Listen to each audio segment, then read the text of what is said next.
这栋白色建筑曾经是东京熟悉的景色，现在已经不存在了，但是在公众意识中仍然占有很重要的地位。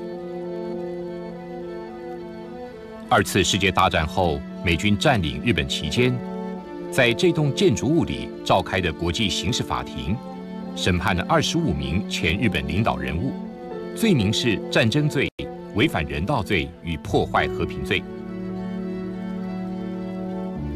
被告之一松井石根大将，也就是画面中的这个人，因发生在中国首都南京的大屠杀事件而出庭受审。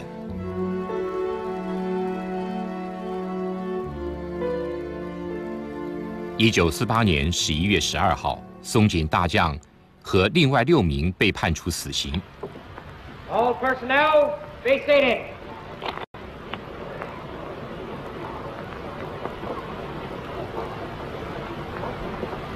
The International Military Tribunal for the Far East is now resumed. In accordance with Article 15H of the Charter, the International Military Tribunal for the Far East will now pronounce the sentences on the accused convicted on this indictment.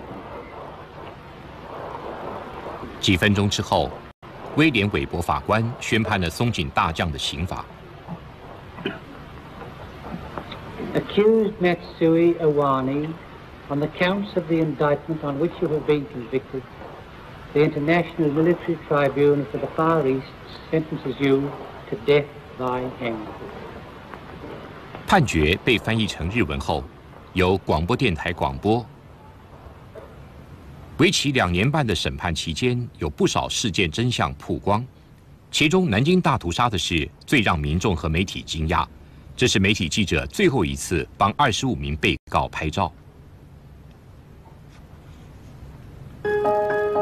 人们得知，在1937年底短短2个月间，一共有10万名百姓和战俘惨遭屠杀。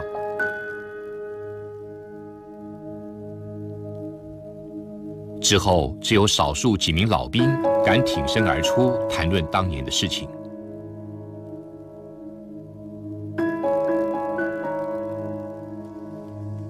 近年来，南京大屠杀的悲剧甚至从日本的历史教科书上消失了。但是，南京的故事是了解日本在中国和太平洋发动战争的关键。这场殖民战争夺走了2000多万条宝贵的生命。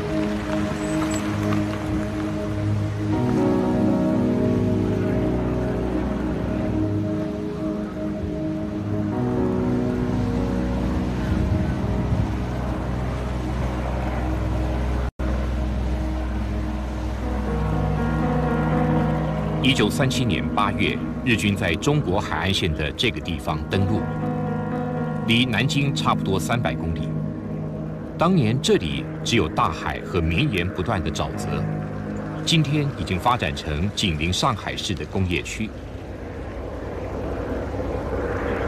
进占中国首都南京，这个1000年来居于中国心脏地带的古城之前，日本计划占领中国最富有和产能的城市上海。日本军事策略家相信上海8天后就会沦陷，他们错了。虽然被猛烈炮轰并爆发血腥战斗，蒋介石在上海的军队苦撑了3个多月，但上海终究还是挡不住日本强大的空中和地面优势而沦陷。效忠蒋介石的军队撤退至南京，其他军队退守到更内陆的地区，通往中国内陆和首都南京的道路很快就挤满了成千上万，甚至好几百万逃离战乱的百姓。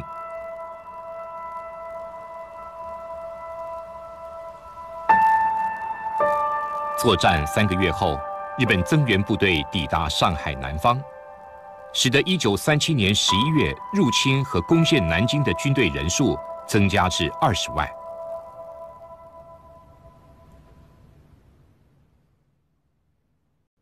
上海和南京相隔300公里，军队花了1个月才抵达南京。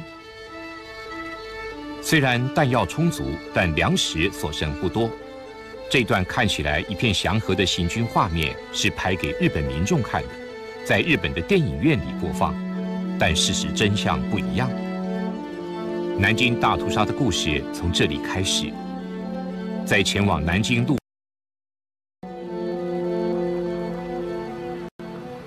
In the village of Caobao, as elsewhere, the passage of the Imperial Army is etched into the memories of families who lived here.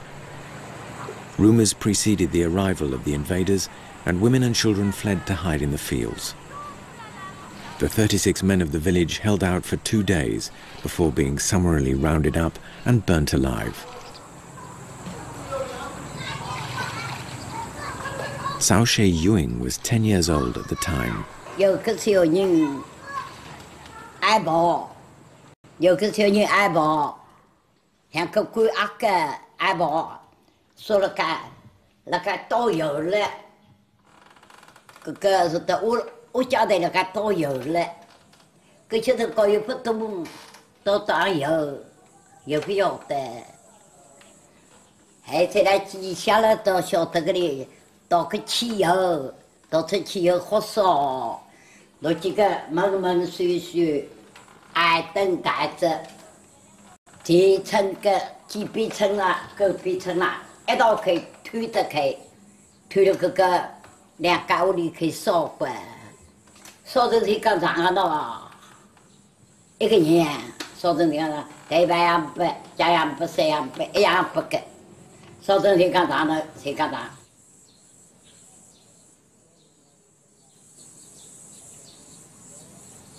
Michiharu Akai was a Japanese soldier on the road to Nanking. He's now 94 years old. After the war, he returned to the family farm, where he has lived ever since. On the right is Tamaki Matsuoka, a Japanese teacher who, along with increasing numbers of Japanese, is outraged by the government's refusal to acknowledge the atrocities committed in Nanking. For the last 15 years, Matsuoka has been tirelessly collecting the testimonies of Nanking veterans.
Nanking.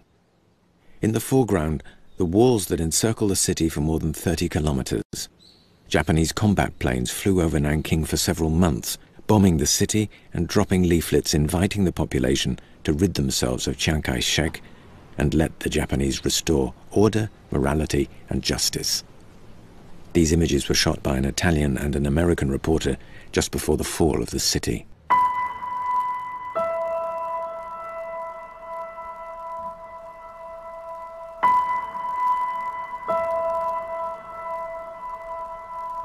Chiang Kai-shek, his cabinet ministers, the mayor of Nanking and most civil servants had already fled the city. Military commanders ordered the 21 gates of the city to be closed and barricaded. But the troops that had withdrawn to Nanking were badly equipped, disorganized and demoralized, and hardly inspired confidence in the local population. Many of those who stayed either had nowhere else to go or hoped that the Japanese occupation would return life to normal. Large numbers of people waited beside the tracks for a train that would never come. It was too late, much too late. The only way to avoid the combat that was sure to engulf Nanking was to head up the Yangtze River.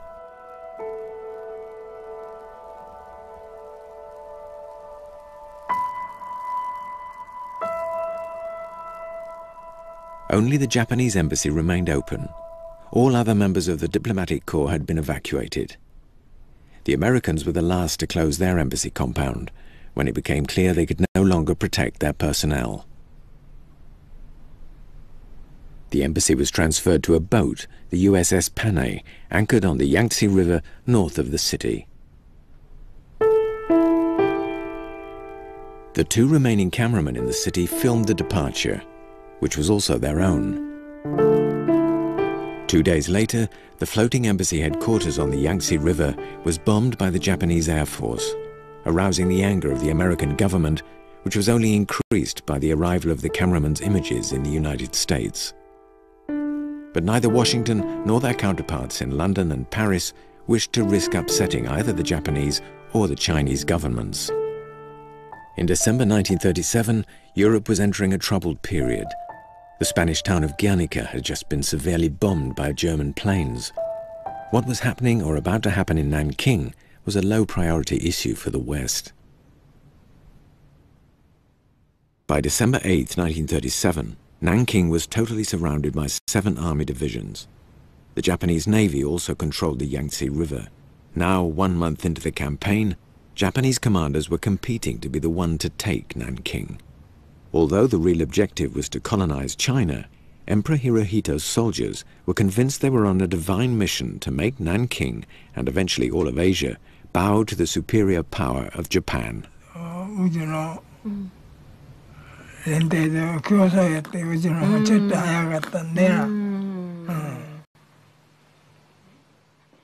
確かに競争でしたね。有名ですね。16師団長の日記にも書いてますね。Once surrounded, the city was subjected to a deluge of bombing attacks. On the 9th of December, an ultimatum was issued to Chinese military commander General Tang, in charge of the troops that had retreated to Nanking. If the Chinese refused to surrender, their city would be totally leveled. Chiang Kai-shek hesitated until it was too late. 100,000 Chinese troops were trapped inside the walls of a city they hardly knew, although General Tang and his staff were able to escape.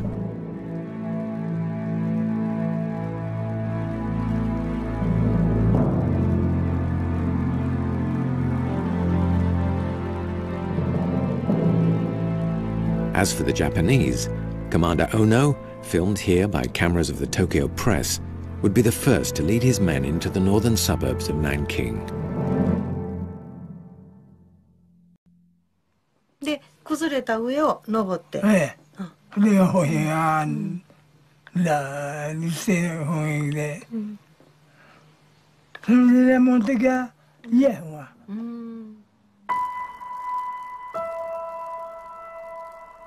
When Japanese troops entered the city, the Chinese were reduced to total panic. Thousands of soldiers immediately surrendered. Others discarded their uniforms and tried to blend into the civilian population.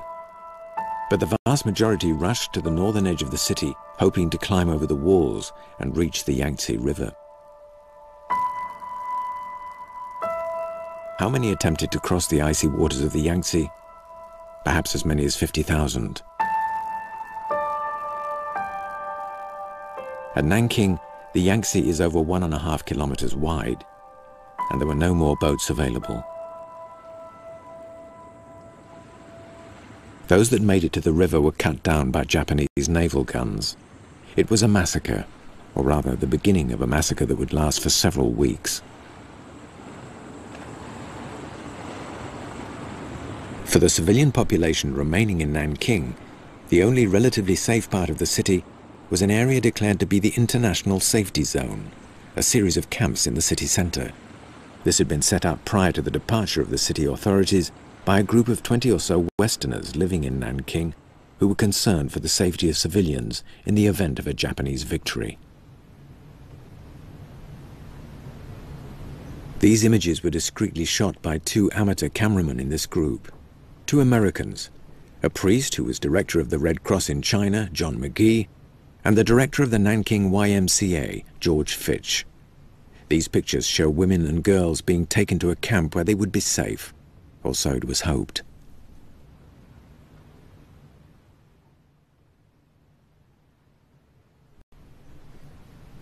Before their escape, Nanking civil authorities had provided the Westerners with access to provisions of rice, flour and combustibles.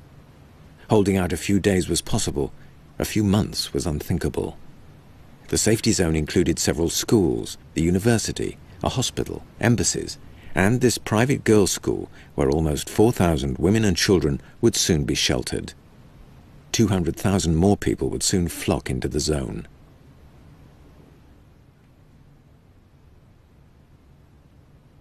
This footage was taken before the city's collapse. Standing in the middle is Father John McGee. To the right, wearing glasses, is American Minnie Vautrin, Dean of the girls' school. Chon Chiu Fang stayed with her mother for over 2 months in one of these buildings.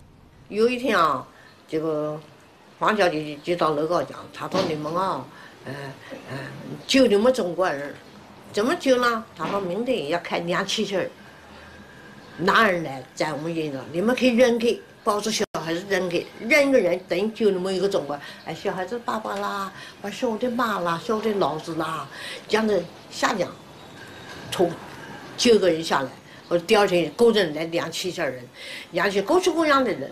我在窗户里头看着，我们不敢下去。哎，有的人抱着小，哎呀，救救啊，把娃抽出来；有的老太太说：“你哥哥啊，你怎么到这个了？”那就2车子人救的不少。 It all happened here, outside these buildings. But few of the Chinese soldiers hiding in the international zone escaped death. Neither Minnie Vautrin nor any of the other Westerners were ready for the dreadful turn of events. On December 16th, after only 3 days' occupation, John McCallum, another member of the group, wrote in his diary, "Rapes, rapes and more rapes. We counted 1,000 rape cases last night and more today." Any resistance is met by a bullet or a bayonet. You have to believe that the entire Japanese army is allowed to do whatever it wants.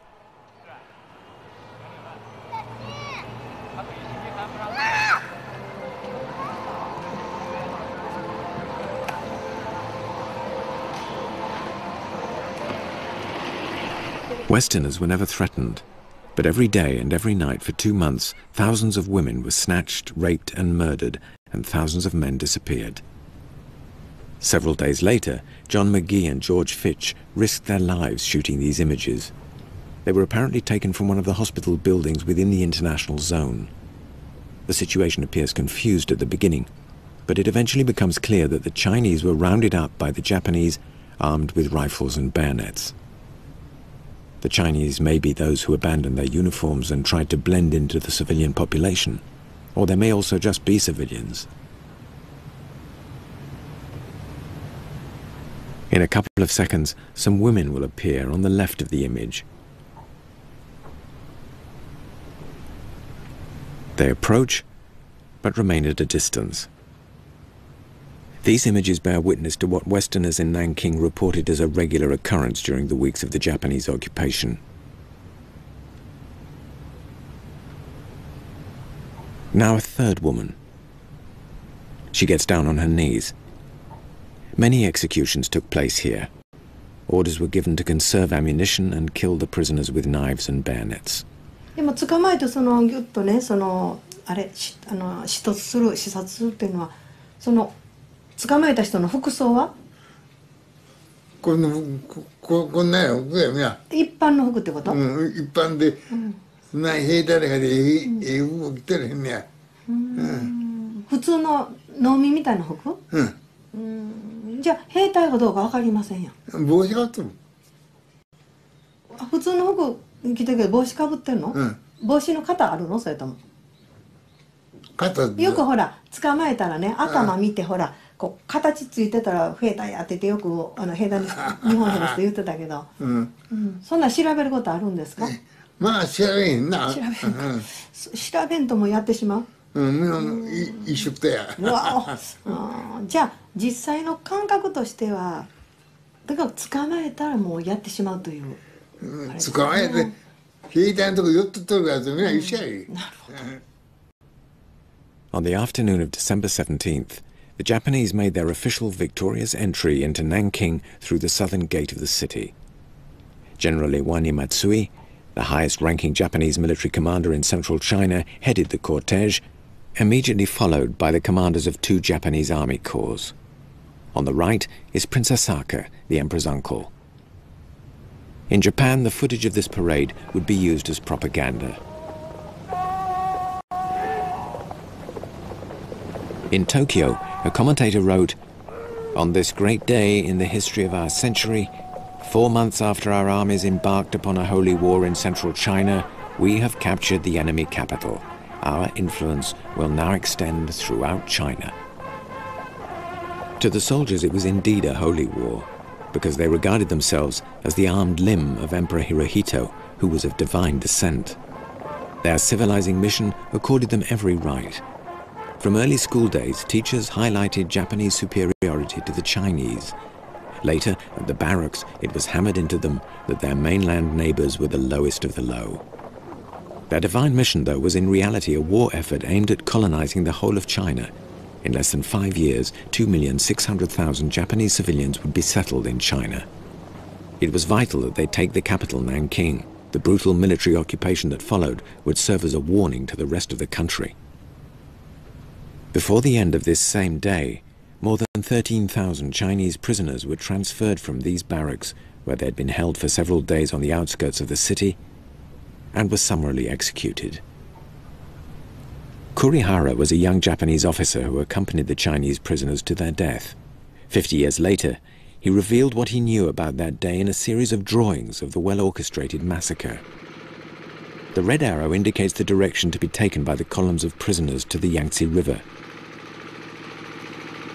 According to Kurihara, 13,500 prisoners were marched before a semicircle of pre-positioned Japanese machine guns and gunned down.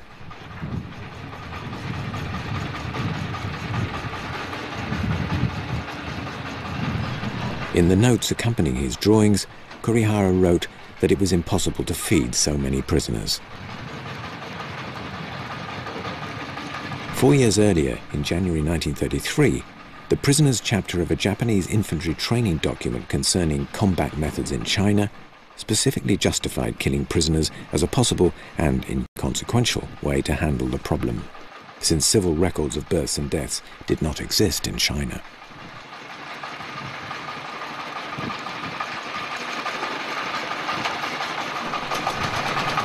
The hills surrounding Nanking were well known for their caves, in which famous hermits had once lived. In December 1937, some of these caves were occupied by workers from a stone quarry. Wang Zhensu worked the quarry with his father and was living in one of the caves. He was 16 at the time. One afternoon, they heard the sound of machine guns. 这会2个年轻人他没抓住他，他就骑了一滩都没，捋着江面就跑张白渡那个地方。那张白渡有条路就通这个大木洞，通着我们那个山洞那个地方，跑我们那个地方去了。跑上地去一看，跟2个血人一样，那怎么办呢？就搁死尸身上，给他扒的衣裳给他穿上。他把详细情况他讲，不然我也没个给看，他讲那么详细。对，详细情况你就是怎么样？哎，再详细一点跟我们讲一下好了。他详细情况怎么讲呢？他讲的不开始打过之后呢，枪打过之后。 他不都打都怕刀吗？噎住这刺刀，噎住啥？噎住这扎，一扎一含糊，他就是扎死了。不含糊呢，就那正好他都把扎过之后呢，他就那么那撒汽油给他烧了，一烧这一下亮光提亮的都那个。这2个人呢，他就爬来一看东北，走那江面一看东北跑了，他就捋那个江面，那有条路就通着我们那个大木洞那个地方去。 That same afternoon, General Matsui and his army commanders made their way to Japan and to the Emperor's palace. He had the honor of proudly delivering the 3 banzais, symbol of the Japanese victory.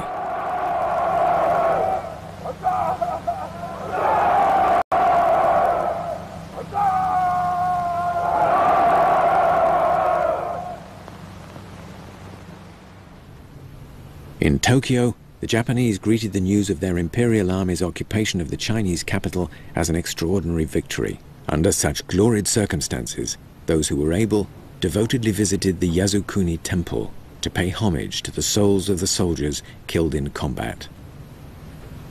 This glorious day was also an occasion to gather at the gates of the Emperor Hirohito's imperial palace. In 1937 Japan, the school books highlighted the glory of serving as a soldier under the flag of the rising sun. The army had held exclusive, absolute power for years, the elites bowing at their feet. Japanese ideals were those of their military leaders. The warrior spirit of combat and conquest was inculcated in children as early as primary school. Slowly but surely, schools had become military training centers, and this would last for 8 more years until the end of the war in 1945. This was the Japan in which Shinichiro Kaneko grew up in. 私たちがね、兵隊に行く前に、徴兵される前に、親との話をある程度やったんですよね。それが最後ですよね。2日毎日の私のお風呂と私話したんですよ。それが最後。どんなお話をその時？いや、私ね、こう言ったんですよ。あの当時我々はもう軍国少年だったからね。おっか、俺は日本に中国行ったならばな、必ず立派な手柄を立てて上等兵になってくると。私こう言ったんですよ。そしたらうちのおふくろはしばらく考えてたけどね、バカ野郎とこう言ったら。おっかはな、コンペイトはいらねえんだと。生きて帰ってこいって言って。コンペイトって知ってます？階級。手柄を立てんでもいいと。星もいらないと。生きて帰ってこいってこう言ったんだ。私はその時に、なんだうちのおふくろはって、この非常時にこんなことを言ってるうちの親なのかと。私は実際親を軽蔑したんですよ。その当時は分かんなかったの。軽蔑した。それほどまでに私たちは6年間の義務教育で完全な軍国主義の思想が頭に入っちゃった。だから親の言ってるのは頭に入らない。親が言うけどものすごく反発した。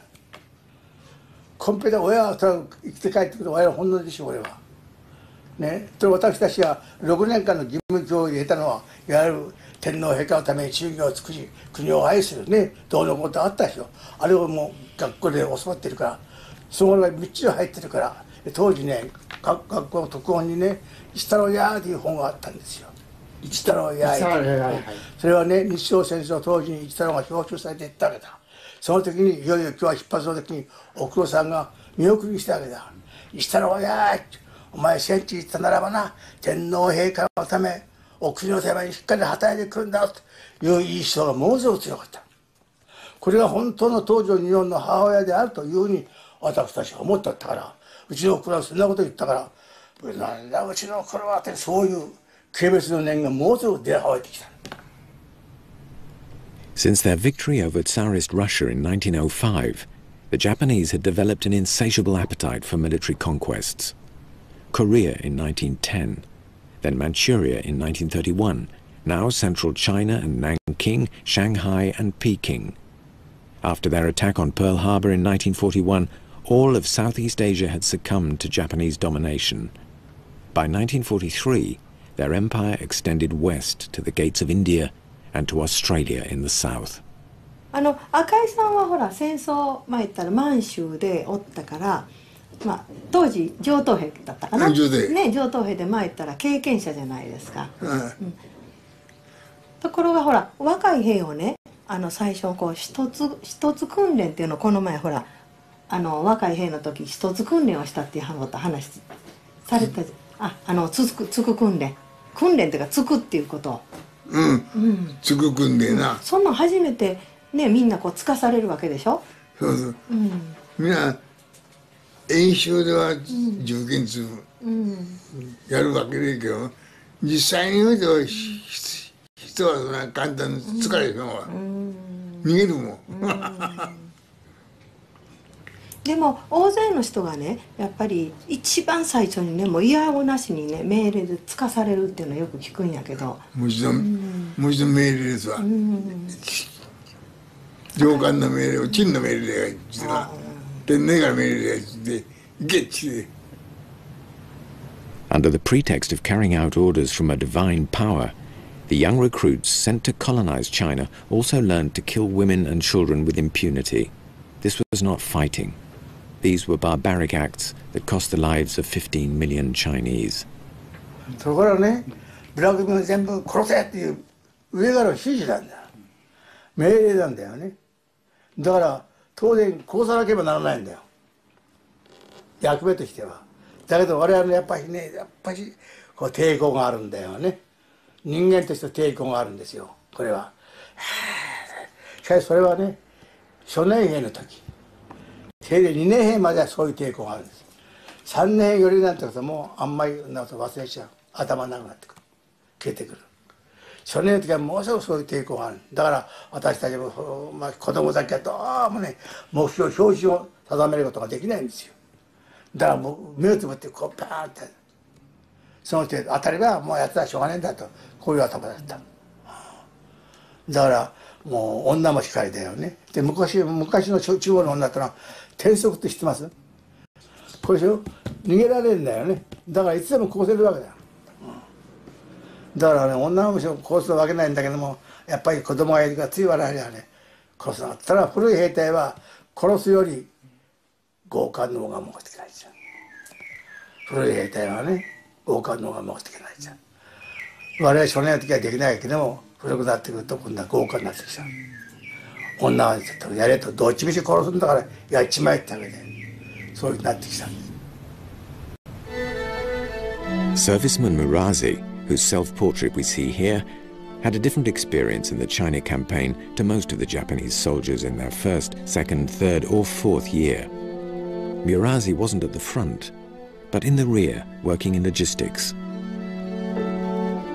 He was also a passionate photographer. His superiors appreciated the portraits he took. Little by little, he attained the right to carry his camera with him wherever he went. His photographs were not censored. From time to time, he could send his film back home to his young wife in Japan. It wasn't until his return from China that he was able to develop the film. He had taken over 3,000 photographs. In December 1937, Murazi was in Nanking, where he was able to take pictures of things that no one else was authorized to record.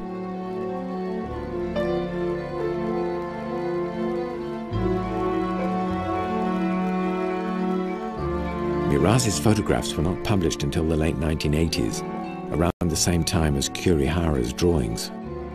It was during that same period that Nanking suddenly dropped out of Japanese school books, and militants like Matsuoka began to record the recollections of Nanking veterans, collecting oral accounts as well as drawings and writings.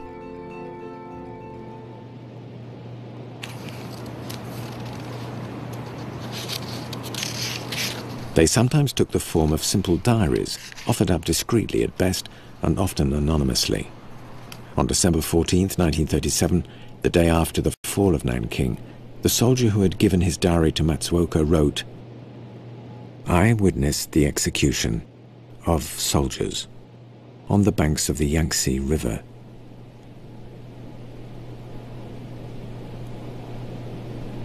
On the banks of the Yangtze River, I witnessed the execution of the conquered soldiers."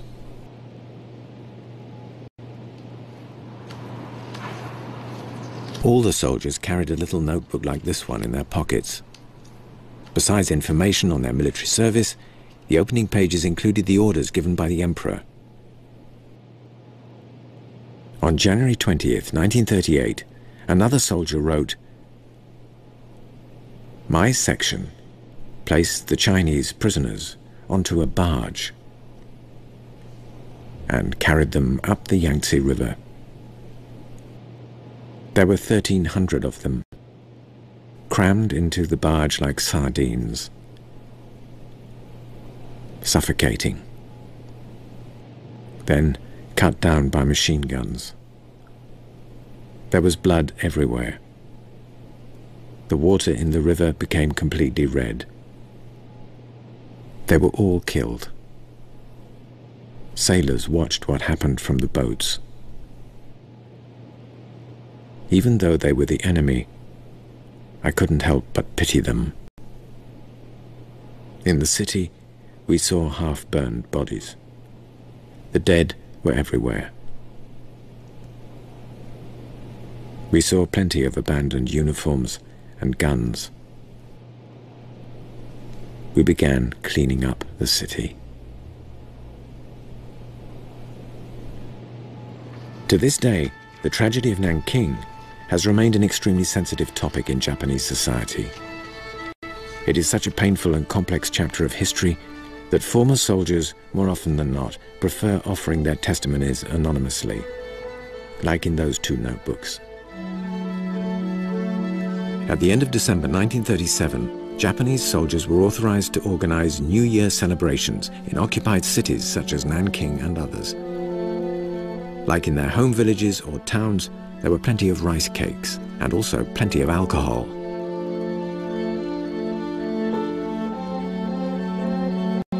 But as they prepared for a return home after the new year, the soldiers learned that in fact the war was not over, and that they were to be redeployed to the new front further inland.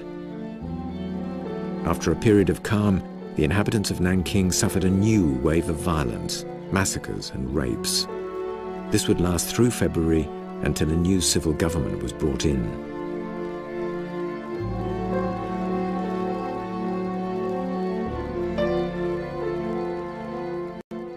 人还没回来呢，我父亲嘛就跟着老头子回家挖点米来。他们说，我捡个瓶，我从那找小饼子，捡个瓶里头，捡那个蓝娃的小衣裳装，先装个蓝娃，跟我父亲到杨公里来挖米。有时候我们家房子跟人家撬开，回家靠门去，这样子的关系。结果呢，这回来，人家带着小孩子要好些个。我父亲就偷走走到大华店门口啊，看见啊，过个10几个日本人，头上戴个红帽子，手呢夹着杯子，手背上刀啊大刺刀在这西边搞的画的，师傅你让我看着不敢看，回去不好回去，人家告诉过我们，有人家走过的，他日本人喊了，你就要站住，你往回跑，他晓得，他说你是坏人，你看了，我们就走了，一直走到那个。Because food stocks were rapidly disappearing and the Japanese refused to allow supplies shipped from Shanghai to enter the international zone, most of the families had to sneak in and out of the camps to find something to eat, even at the risk of running into a Japanese patrol like the one which Hisashi Kato met. 挑発に行きましたか？挑発行きました。どんなもん持ってきました？いや、挑発言うとかで、今から言うたらみんな誰も同じこっちゃけど。女と、それから金目のものね、そんなのを挑発したりして、とにかくまあ兵隊のことやから、挑発って言うたらもう女挑発するしかないねえから。どんなとこに隠れてました？いやもうどこにでも。例えば？長持ちやとかね。長持ち。そんなところに隠れてたわけやな。で捕まえるわけ。で捕まえたらどうするの？いやもう強姦したり無理好き放題なことをしたからね。何人ぐらい南京では何人ぐらい捕まえました？いや何人ぐらいでもな数わかりませんわ。いつも？毎日？毎日です。あ、そう。女の人は抵抗しなかった？いやしへんよ。なんでやろ？いやもう怖いからもう、殺されてまうもん。じゃあ殺されることはあるわけ？あります。いうことからんだ殺します。殺したことある？あります。あ、そう。どんな？どんな人？いやどんな人で。若い子？いや女やからね。みんなで押さえつけたりはあったの？そんなことあへん。あ、もう怖がってるってこと？そう。それはもう兵隊に捕まえられたら強姦されるということは覚悟の上、あとは殺されることはもう知っとんねやからね。軍隊の兵隊はみんなしてました？それはもうみんなして、強姦を。強姦みんなしてま全部してま。それはもう各人が2、3人でとにかく一人で行くことないんやからね。Every day, women and sometimes even very young girls entered the health center run by Westerners. Some were seriously wounded. With their amateur camera, George Fitch and Father John McGee continued filming. hoping that their images could one day be used as proof of what had taken place here. Nanking had been completely isolated from the rest of the world for more than 2 months. Fitch would leave Nanking with the film reel sewn into the lining of his coat.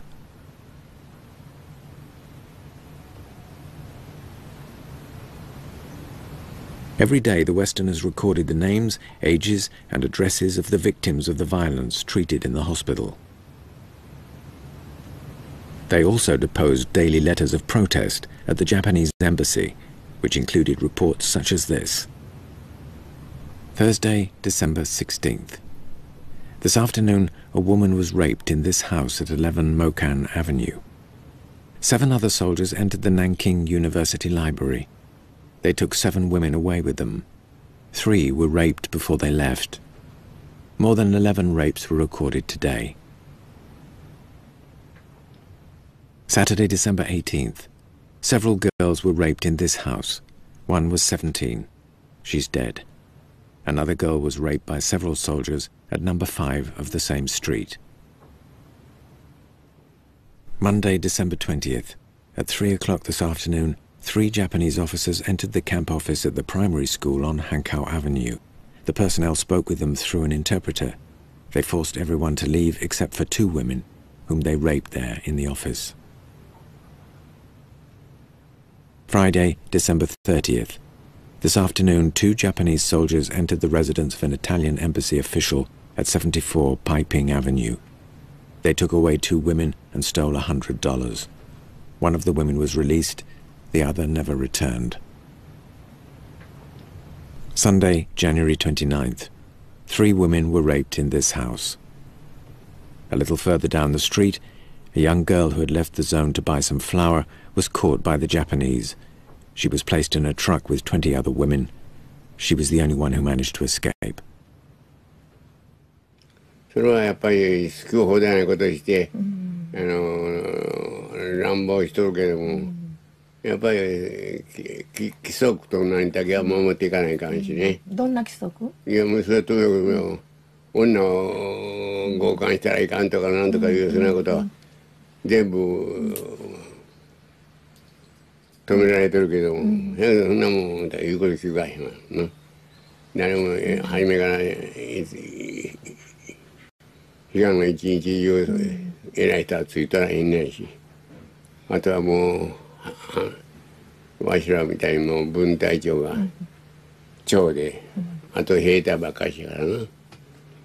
憲兵はいました？いやおりますけど、憲兵は愛さんしか来ません。で憲兵かてね、やっぱり兵隊の悪いことをしとんのは知っとんねやから。そんなこと言うかけたらおる兵隊全部捕まえていかないかんねやからね。だからそんなことは。ほんでね、中隊長。誰？私？中隊長さんはね、誰か覚えてます？いやもう。中隊長の名前。うちは田中中隊やったやからな。田中中隊。で中隊長さんはね。そんなわし聞かんといて、もうね忘れてば書いてもそんなん聞いてね出してもらってもね。わかりました。ごめんね。はい。February 1938, General Matsui, who had delivered the 3 Banzais of victory, was recalled to Tokyo. He had become a thorn in the side of his superiors. Since the capture of Nanking, he had begun to have doubts about his army's commanding officers and the conduct of the troops. His final speech was hardly triumphalist. 軍がよくその出兵の目的を遂げ、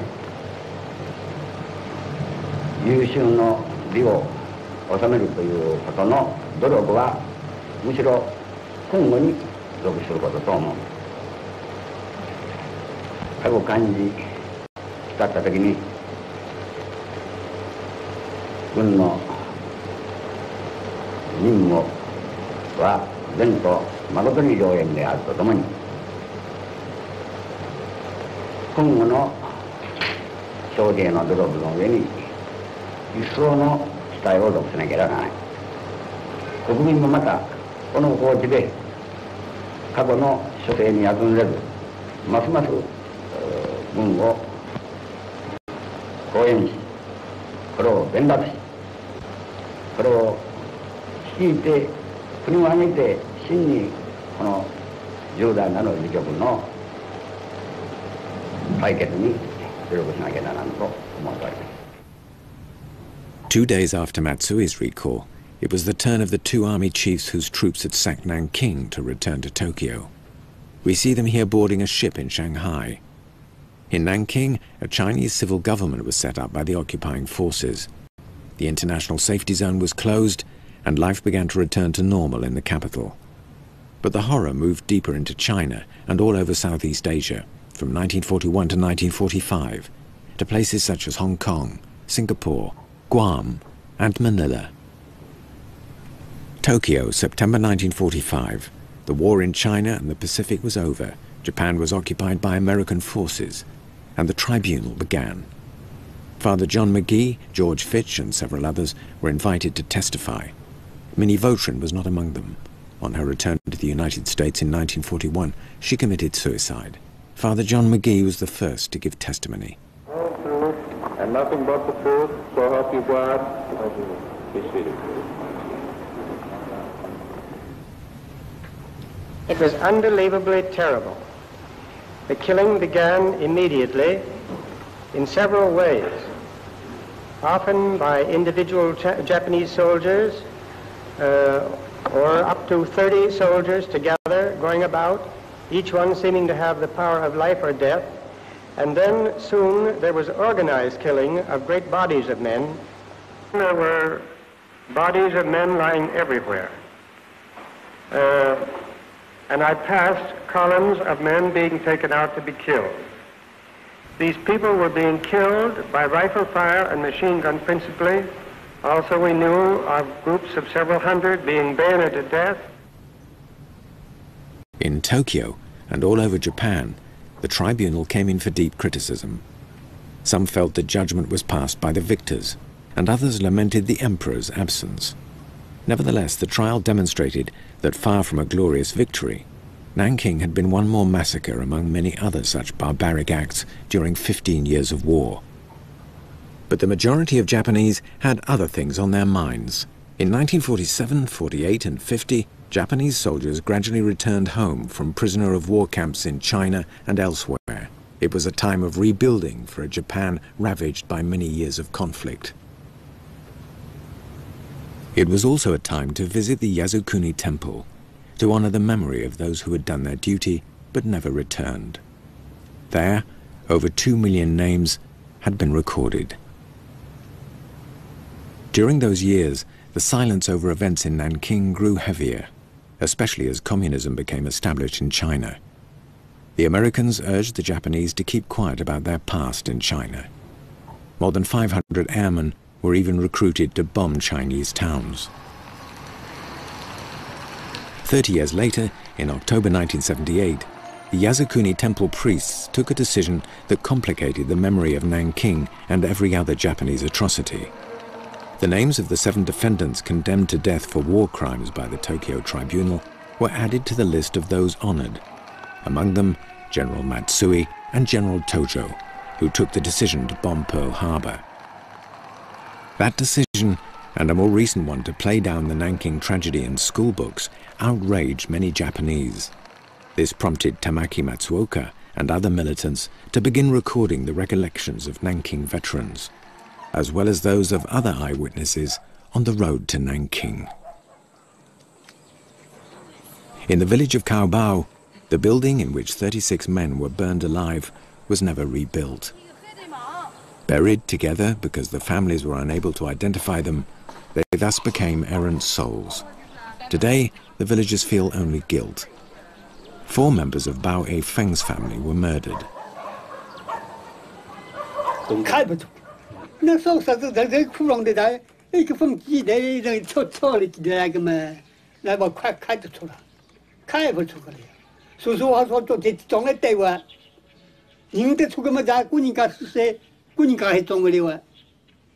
Nga tung cái gì cái tung pi si pi thì cái sai sai lúc cái gì tinh sai cái gì tinh sang sinh cái chuyện đang bảo tinh sang sinh cái chuyện đang bảo họ sinh nhị sau đấy chúng ta 12 nhị đi 17 nhị đi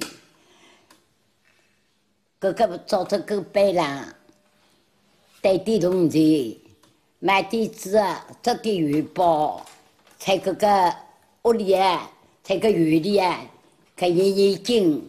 年底经，我讲年纪大个年经，这预报，等了个屋里叫的他用3个人来，他讲记下一个别人家，有个人家，还忘记补毛的菜，说补毛的菜是有点干来做喂，有点干来做，有个人嘛头发阿说。 他可烧杀了个人，我烧杀了个人，不毛的菜啦，一干了走个乖，这个菜啦，到了没得那个菜干，你听得懂的啦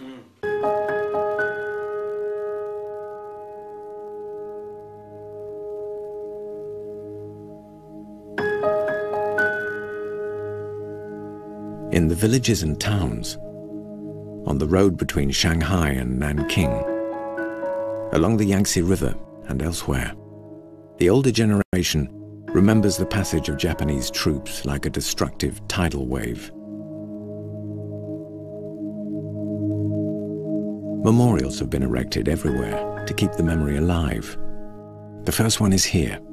In 1937, there was only a riverbank and the sea. This was the place where several Japanese divisions disembarked on their way to Nanking.